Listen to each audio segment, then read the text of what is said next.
বাংলাদেশের দুজন নাগরিক যাদের বয়স দুজনেরই 28-28 এবং তারা কাপল, তাদেরকে অ্যারেস্ট করেছি বান্দরবন থেকে। আমাদের সিআইডির এলআইসি এবং সাইবার পুলিশ সেন্টারে যৌথভাবে এই অভিযানটা পরিচালনা করে। তো তাদের বিরুদ্ধে যে মূল এলিগেশন, যে অভিযোগ, সেটা হচ্ছে তারা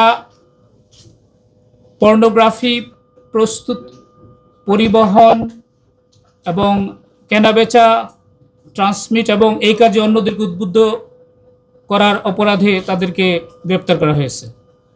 আপনারা জানেন আমাদের বাংলাদেশ সোসাইটিতে আমরা বেশিরভাগ মুসলিম এবং আমাদের প্রত্যেকেরই একটা ধর্মীয়, সামাজিক, সাংস্কৃতিক মূল্যবোধ আমরা লালন করি।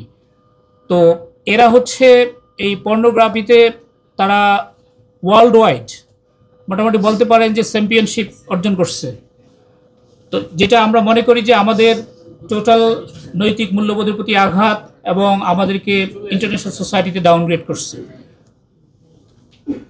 এজন্য আমরা তাদেরকে অ্যারেস্ট করে পরবর্তীতে বিজ্ঞ আদালতে সোপর্দ করা হবে, তাদের বিরুদ্ধে আইনানুগ সকল ব্যবস্থা গ্রহণ করা হবে। তো এই হচ্ছে মোটামুটি বক্তব্য। যদি এখন আপনাদের প্রশ্ন থাকে তাহলে ইন ডিটেলস আমরা বলবো। আমার দুই সহযোগী সহ আমরা সবাই চেষ্টা করবো আপনাদের সকল প্রশ্ন উত্তর দিতে। এটা হচ্ছে আমাদের সাইবার পুলিশ সেন্টারে সাইবার মনিটরিং সেল আছে একটা, তারা অনেক সেন্সিটিভ ইস্যু মনিটর করে থাকে। তো ডিসেন্ট নিউজ নামে একটা নিউজ পোর্টাল থেকে এরকম সংবাদ পাওয়া গেল যে বাংলাদেশের কাপল এরা পর্নোগ্রাফিতে ভিউইংয়ের দিক থেকে অনেক টপ র্যাঙ্কিংয়ে উঠে আসছে। এবং তো এইটার সূত্র ধরেই আমাদের এই এলআইসি এবং সিপিসি টিম অ্যানালাইসিস করা শুরু করে এবং পরে তারা তাদেরকে আইডেন্টিফাই করতে সক্ষম হয়, বান্দরবনে গিয়ে অ্যারেস্ট করে। না, আমি তো আগেই বললাম যে আমাদের ডেডিকেটেড সাইবার পুলিশ সেন্টারে সাইবার মনিটরিং সেল আছে, যারা এই ধরনের সাইবার ওয়ার্ল্ডকে ব্যবহার করে অনেক ধরনের অপরাধ করে এদেরকে আমরা আইডেন্টিফাই করার চেষ্টা করি। তো আমরা শুধু মিডিয়ার দিকেই তাকিয়ে থাকি না, আমাদের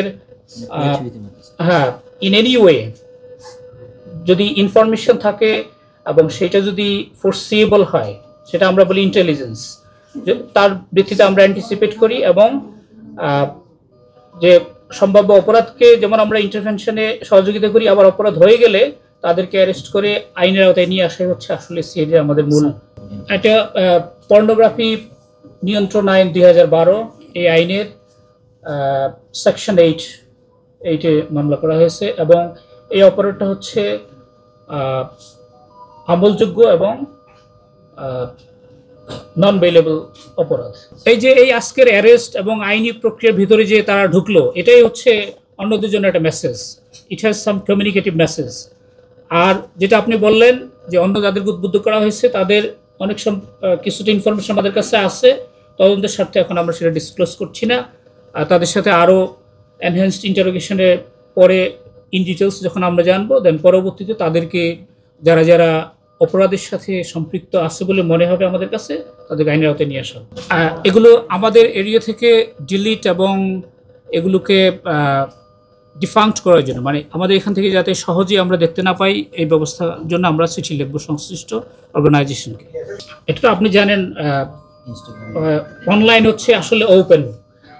আপনার জন্য যেমন ওই আফ্রিকার একজনের যেমন আমেরিকার, সবার জন্য এটা হলো ওপেন স্পেস।